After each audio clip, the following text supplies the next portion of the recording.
వినేవన్నీ మనవి కావు, కనపడేవన్నీ మనవి కావు. నా మాట మీకు అర్థమవుతుందా? వినేవన్నీ మనవి కావు, కనపడేవన్నీ మనవి కావు. మనవి ఏవో వాటినే మనం లక్ష్యం ఉంచాలి. ఆమేన్. మనం స్కూల్కి వెళ్తాం, మన పిల్లల్ని 1 గంటకో 4 గంటలకో, ఈవినింగ్ ఆఫ్టర్నూన్ లంచ్ టైమో ఈవినింగ్ కంప్లీట్గా మనం రిసీవ్ చేసుకుందామని వెళ్తాం.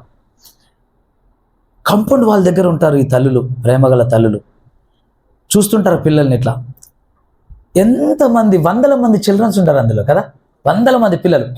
ఏ పిల్లల డ్రెస్సులు గుర్తుండవు, ఏ పిల్లల హెయిర్ స్టైల్ గుర్తుండదు, ఏ పిల్లల దగ్గర బ్యాగులు ఉన్నాయి, ఏ పిల్లల దగ్గర బుక్స్ ఉన్నాయి, ఏ పిల్లలు షూస్ వేసుకున్నారు, ఏ పిల్లలు చెప్పులు వేసుకున్నారు గుర్తుండదు. చూడరు. వాళ్ళ బాబునే వెతుకుతుంటారు, వాళ్ళ పాపనే వెతుకుతుంటారు. అక్కడెక్కడో కనపడుతాడు వాడు. అగో మావాడు వస్తున్నాడు. అది ఇప్పుడు ఎంతమంది వెళ్ళారు నీ ముందు? అయ్యో నేను గమనించలేదే, నీ ముందే కదా అందరి పిల్లలు వెళ్ళింది, నేను గమనించలేదండి. నువ్వు గేట్ దగ్గరే ఉన్నావు కదా, నేను గమనించలేదు. మరి ఏం చేస్తున్నావు? నేను నా బిడ్డను వెతుకుతున్నాను. నువ్వు నీ తండ్రిని వెతుకో. హల్లెలూయా. నువ్వు నీ తండ్రిని వెతుకో. ఆయన నిన్ను అలాగే వెతికాడు. ఆయన నిన్ను అలా వెతకబట్టి నువ్వు ఆయనకు దొరికావు. నిన్ను ఆయన అలా వెతికాడు, అలా ప్రత్యేకపరుచుకున్నాడు, నిన్ను అలా సంపాదించుకున్నాడు. నువ్వు ఆయనకు అమూల్యమైన వాడివి, అమూల్యమైన దానివి, విలువైన వాడు, విలువైన దానివి. నిన్ను ప్రత్యేకంగా చూస్తున్నాడు ఆయన.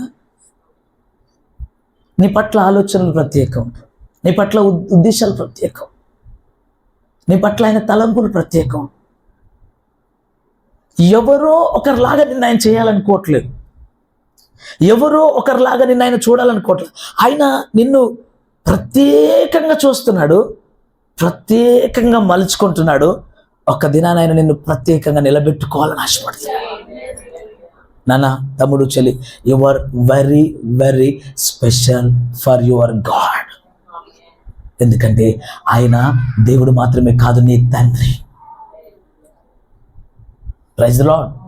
బైబిల్ సెలవిస్తూ ఉంది, పాలిచ్చే తల్లి రొమ్ము వంటి హృదయంతో ఆయన మన పట్ల చూస్తున్నాడు. ఆమేన్. ఎక్కడైనా బిడ్డకు హాని ఉండొచ్చు, కానీ తల్లి ఒడిలో హాని కలుగుతుందా? ఎంత మంచి పానుపులో ఉండనటువంటి సుఖము ఒక పసి బిడ్డకు తల్లి ఒడిలో ఉంటుంది.